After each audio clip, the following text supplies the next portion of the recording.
Yesterday, we have read the 4 paces of the Aggregates.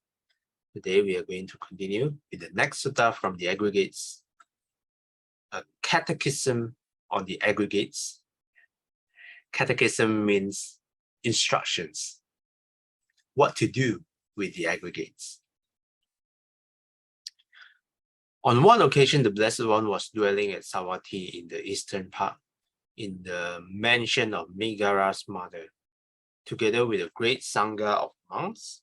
Now, on that occasion, the Uposatha day of the 15th, a full moon night, the Blessed One was sitting out in the open, surrounded by Sangha of monks.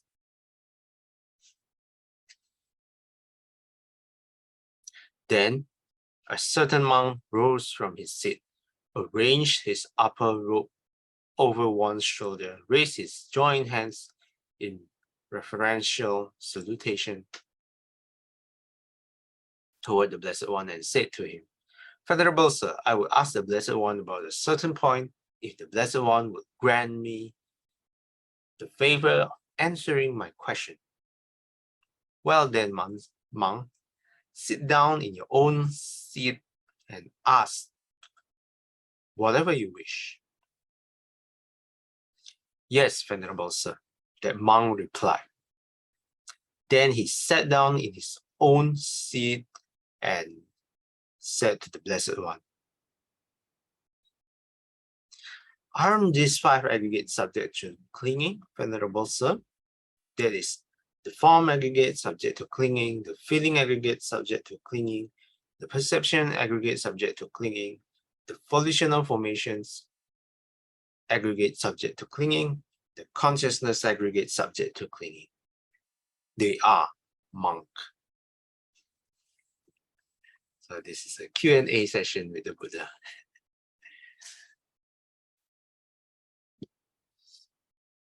Sister Chai Kwan, would you like to continue?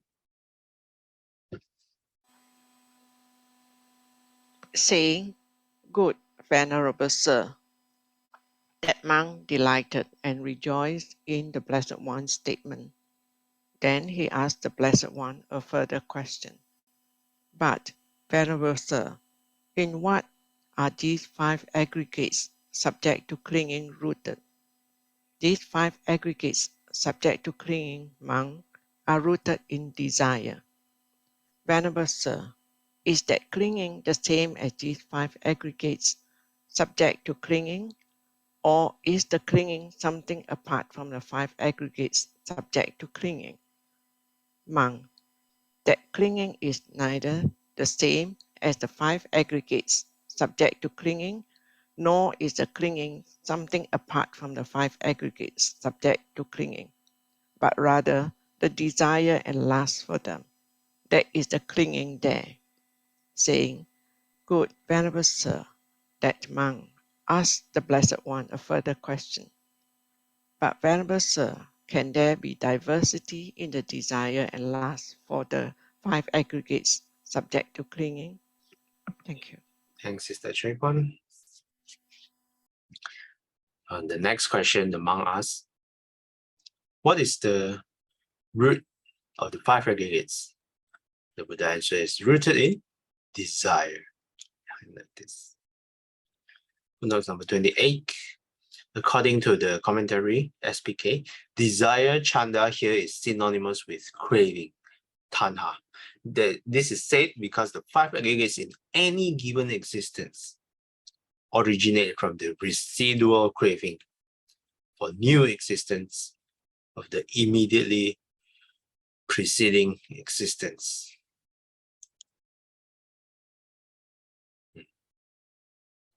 Then this sentence, the clinging is neither the same as the 5 aggregates subject to clinging, nor is the clinging something apart from the 5 aggregates subject to clinging. Does it remind you of something else? The one we chant every morning, the Heart Sutra. 色不异空，空不异色，色即是空，空即是色。Very similar lines. Footnote number 29. Clinging is not the same as the 5 aggregates subject to clinging. Why? Because the aggregates are not reducible to clinging. Yet, clinging is not something apart from the 5 aggregates subject to clinging. Because there's no clinging that does not have the aggregates as its support and object.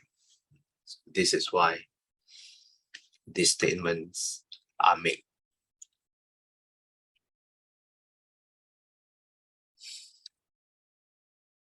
Sister Second, would you like to continue? There can be, monk, the Blessed One said. Here, monk, it occurs to someone. May I be of such form in the future. May I be of such feeling in the future. May I be of such perception in the future. May I be of such volitional formations in the future. May I be of such consciousness in the future. Thus, monk, there can be diversity in the desire and lust for the 5 aggregates subject to clinging. Saying, good, Venerable Sir. That monk asked the Blessed One a further question. In what way, Venerable Sir, does the designation aggregates apply to the aggregates? Whatever kind of form there is, monk, whether past, future, or present, internal or external, gross or subtle, inferior or superior, far or near, this is called the form aggregate. Whatever kind of feeling there is, whether past, future, or present, internal or external, gross or subtle, inferior or superior, far or near, this is called the feeling aggregate. Whatever kind of perception there is, whether past, future, or present, internal or external, gross or subtle, inferior or superior, far or near, this is called the perception aggregate. Whatever kind of volitional formations there are, whether past, future, or present, internal or external, gross or subtle, inferior or superior, far or near, this is called the volitional formations aggregate. Whatever kind of consciousness there is, whether past, future, or present, internal or external, gross or subtle, inferior or superior, far or near, this is called the consciousness aggregate.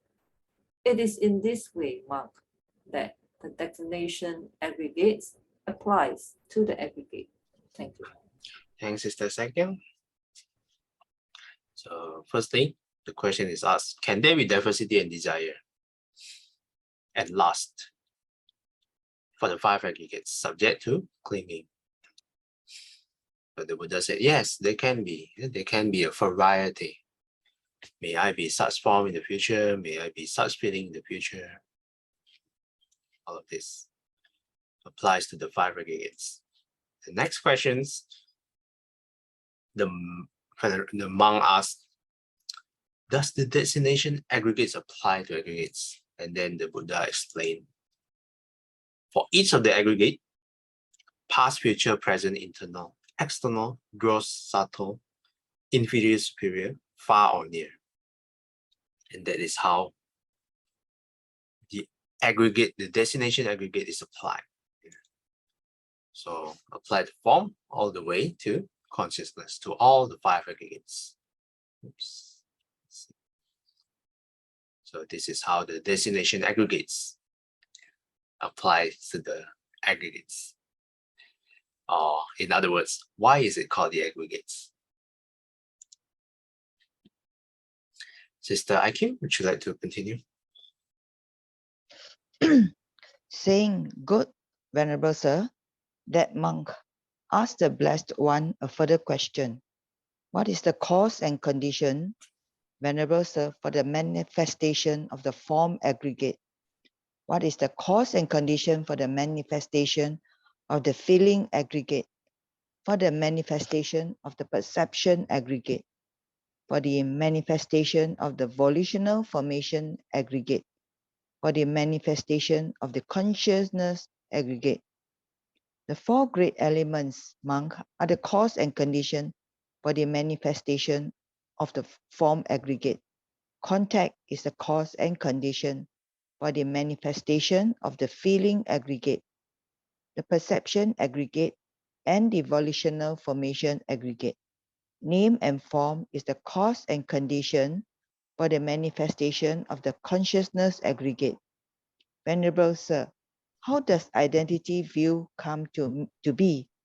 Here amongst the uninstructed worldling, who is not a share of the noble ones and is unskilled and undisciplined in their dharma, who is not a share of superior persons and is unskilled and undisciplined in their dharma, regards form as self or self as possessing form, or form as in self or self as in form. He regards feeling as self, until perception as self, volitional formation as self, consciousness as self, or self as possessing consciousness, or consciousness as in self, or self as in consciousness. That is how identity view comes to be. Okay, thanks, Sister Aikin. Next question that was asked is, what is the cause and condition for the manifestation of the aggregate? Cause and condition, let me highlight. So he asked the question one by one. For form, what is the cause and condition? For feeling, what is the cause and condition? So here, in the previous down, when we apply the four truth patterns, we also have read about the cause and condition. For forms, it's the four great elements. For the next three, contact is the cause. For feeling, perception, and volitional formations, contact is the cause and condition. And for the last one, consciousness, is name and form, the cause and conditions for the manifestation of the consciousness aggregate. The next question is about identity view. So they are, when one regards form as self, is the first way. Self as possessing form, second way. Form as in self, third way. And last way, fourth way, self as in form. If I'm not wrong, further down, there might be explanations of this. So let's continue reading. Sister Billy, would you like to continue?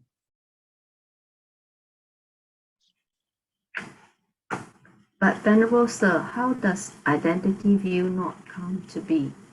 Here among the instructed noble disciple who is a seer of the noble ones and is skilled and is disciplined in their dharma, who is a seer of superior persons and is skilled and disciplined in their dharma, does not regard form as self, or self as a possessing form, or form as in self, or self as in form.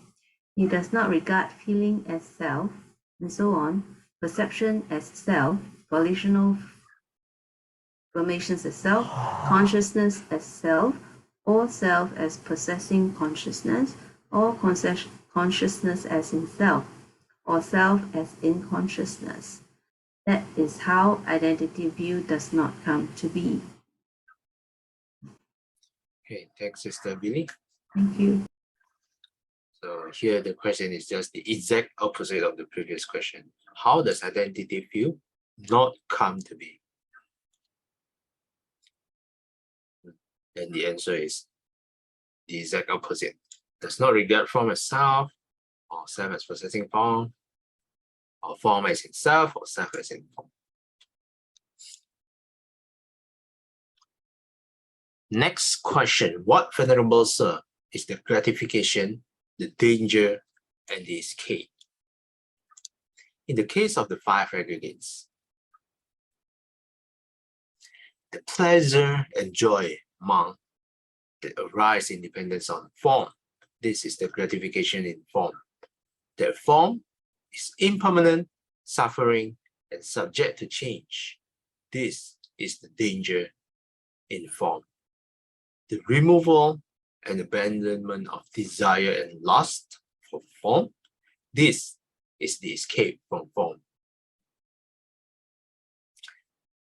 Likewise, with the other aggregates, the pleasure and joy that arise in dependence on feeling, independence on perception, independence on volitional formations, independence on consciousness. This is the gratification in consciousness.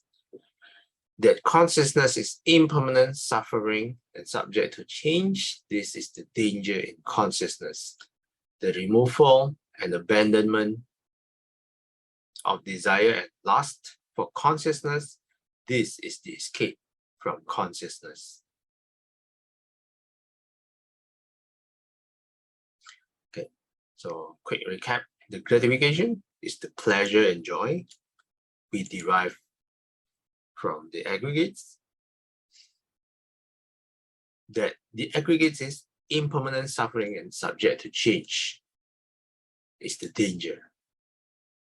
And how to escape from the danger? The removal and abandonment of desire and lust. For all of the 5 aggregates is the escape. Let me check how. Okay, we will finish this sutta. Sister Choi Kwan, would you like to continue? Saying, "Good, Venerable Sir," that monk delighted and rejoiced in the Blessed One's statement. Then he asked the Blessed One a further question. "Venerable Sir, how should one know and see so that in regard to this body, with consciousness, and in regard to all external signs, I-making, mind-making, and the underlying tendency to conceit no longer occur within? Any kind of form whatsoever, monk, whether past, future, or present, internal or external, gross or subtle, inferior or superior, far or near, one sees all form as it really is, with correct wisdom thus: this is not mine, this I am not, this is not myself." Okay. Thanks, Sister Choi Kwan. Footnote number 30. On I-making, mind-making, and the underlying tendency to conceit, see page 445. Chapter 9, note 63. Okay. This one we will take a look further down.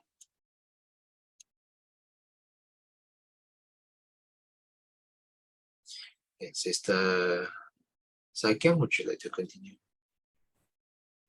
Any kind of feeling whatsoever, any kind of perception whatsoever, any kind of volitional formations whatsoever, any kind of consciousness whatsoever, whether past, future, or present, internal or external, gross or subtle, inferior or superior, far or near, one sees all consciousness as it really is, with correct wisdom thus: this is not mine, this I am not, this is not myself. When one knows and sees thus, monk, then in regard to this body with consciousness, and in regard to all external signs, I-making, mind-making, and the underlying tendency to conceit no longer occur within. From Samyutta Nikaya 2282. Thank you. Okay. Sorry, and also Majjhima Nikaya 109. Sadhu, sadhu, sadhu.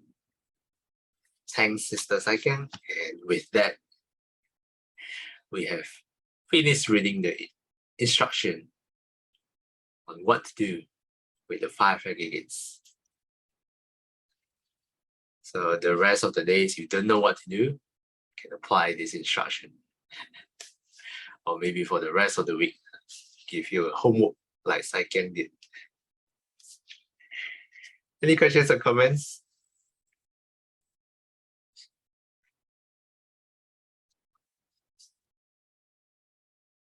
If not, Brother Hoji, would you like to do the dedication?